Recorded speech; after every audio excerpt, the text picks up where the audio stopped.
Hey everyone, sorry to bother you. This is Friday Morning Movie Reviews. I'm Nathan CK. I'm Louis Angel.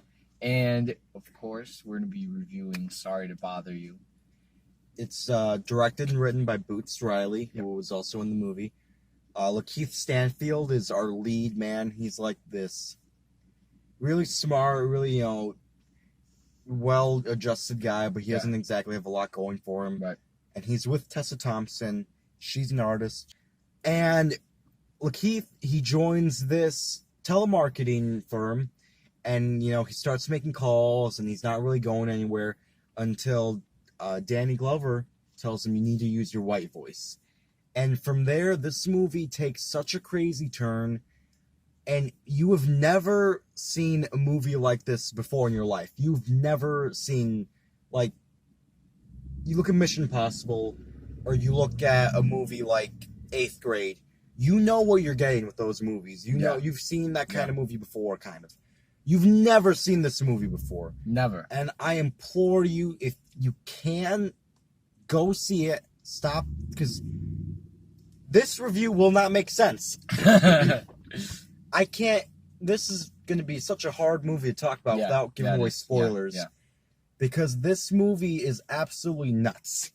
And it doesn't take place on our world. It takes place in a reality here is just anything can happen. Right. And using your white voice gets him. It kind of gets him up the corporate ladder, and his white voice is voiced by David Cross, and I think Patton Oswalt does another voice, and Armie Hammer's in the movie. Yep. And it's the most. I've been doing this movie thing, gotten really into it, since I've always liked them, but since 2012 is when I really started going to movies every week, what, 6 years? Yeah. This is the most unique movie I've seen in these past 6 years. Wow. I mean, this is... Yeah, I've never seen this movie before either. And I've seen him before, Lakeith, from...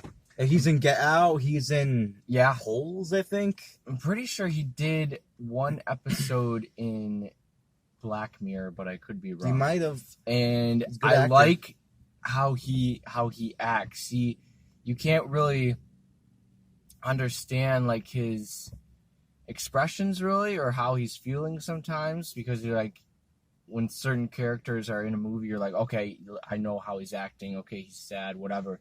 But he kind of makes you feel like what's going on, kind of, and he has this mysteriousness to him, which I love it. I love it. Yeah, I love that. There's about a little him. bit of Tim Robbins in him, and it works perfect with this movie because you never really know where he's at. Is he okay with this job? Does he does he want to keep going with this and the job kind of go away from his friends and what they're doing?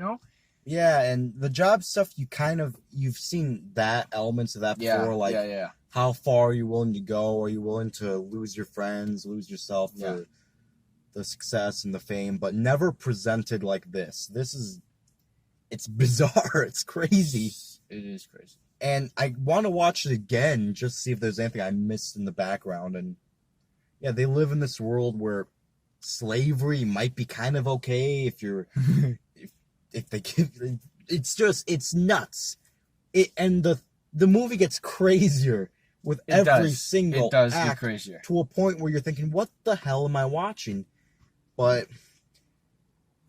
Tessa Thompson, she's really good in the movie. She does some crazy stuff in it. Stephen Yeun from The Walking Dead, he's in the movie. And Armie Hammer, he's having a blast. It looks like he was on what his character was on in the movie. Yeah.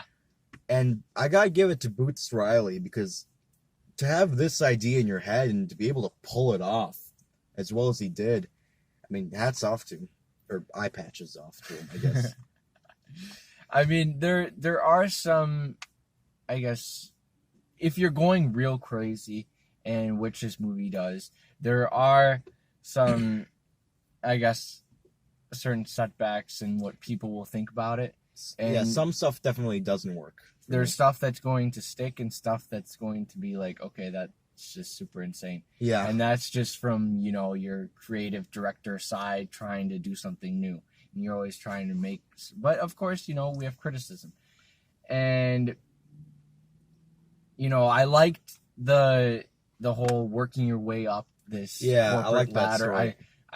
I like that very much so. So there are kind of those little things that you should watch out for, little tiny hints at certain things. This is definitely a movie that you probably should see twice.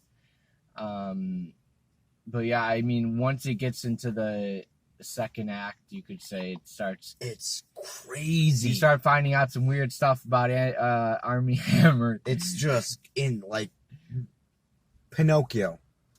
All right, Pinocchio. It's about wants to be a real boy, right? He wants validation. He wants more and more, experience new things, and meets the wrong people and start acting like animals. It's Pinocchio is what I kind of feel like this movie is kind of okay. So yeah, I mean, it's crazy, but I really dug it. And anything else you want to add before we rate this thing? Let's rate it. All right. It's just insane, and I can't fully comprehend everything, but I love the risks that it takes, and I'm going to be thinking about this movie for a long time.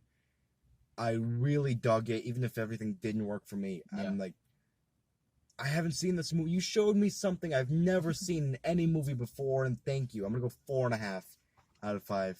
4.5. I'm going to go 4.3, guys, out of 5. So it's still really, yeah. Check it out for sure. Check it out, guys. Yeah. Go to your artsy theater. Yeah. Whatever that might be playing. Go there. Movie.